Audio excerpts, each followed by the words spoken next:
Welcome to Channel 3, Safety News at Noon. I'm Haley Webster. And I'm Romine. And today we will have news that could someday save your life. That's right.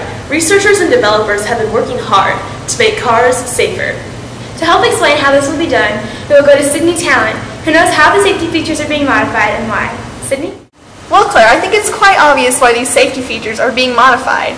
Every year, more than 40,000 people in the U.S. die from automobile accidents. This is more than 100 people a day, and even more are being injured. Our goal is to reduce the number of deaths and injuries by using physics to aid us in modifying and creating new safety features. That death toll definitely needs to come down. Now, Sydney, you said that physics was a big part in this process? Oh yes, immensely. Although many might shy from the word, they probably understand it and apply it more than they think without realizing it. Okay, well I think we would all be interested to see what modifications were made and the physics behind the choices. Certainly. Let's shoot out to Brittany Young and Alex Harvey in the field and let them explain the safety features developers have designed. Thanks, Sydney. I am going to start with a modification that we have made to one of the most critical safety features in cars, the seatbelt. Although there is some controversy over whether or not they should be worn, statistics show they save more lives than they take. So to modify the seatbelt, we have made it wider. A seatbelt is crucial to stop the body in a crash. However, for the seatbelt to stop your body, it takes a lot of force, which puts a lot of pressure on your body. By making a wider seatbelt, this pressure is reduced. Pressure, the amount of force put on a surface. Pressure matters when making a seatbelt. The wider the seatbelt, the less pressure is put on the passenger. A thinner seatbelt could hurt the passenger because more pressure is applied.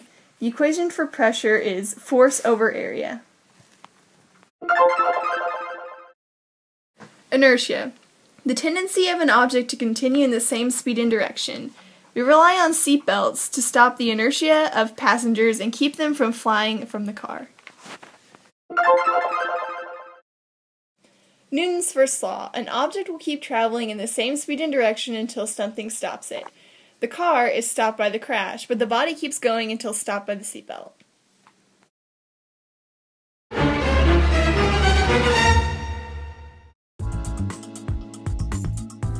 Okay, well the next one is something that is probably not thought about as much, and that is the front and rear crumple zones. You may be wondering what crumple zones are meant to do.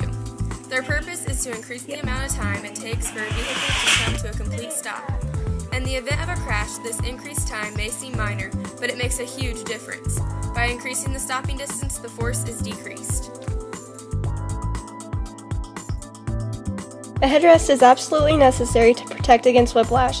To modify the headrest, we have made it softer so it would absorb more energy when the head is flung back, and we made it easily adjustable. Most cars have a headrest, but they are useless if not positioned correctly.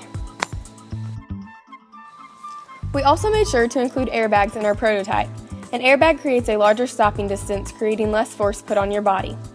Through experiments, we were able to discover that softer materials create more stopping distance. We dropped eggs down into a bed of different materials, increasing the height of the drop until the egg broke. After dropping the egg in baking soda and sand, the sand worked the best, providing a softer material creates more stopping distance. If you were to just hit a hard steering wheel, the stopping distance would be less, which means more force. Okay, hopefully we see these features being put into automobiles in the near future. Thank you for your time, and we would like to thank Sydney Tallent, Brittany Young, and Alex Harvey for sharing your research. Yes, thank you. That is it for the safety segment today. Remember to tune in tomorrow. This is Haley Webster and Romine on Channel 3 Safety News, reminding you to stay safe, Indiana.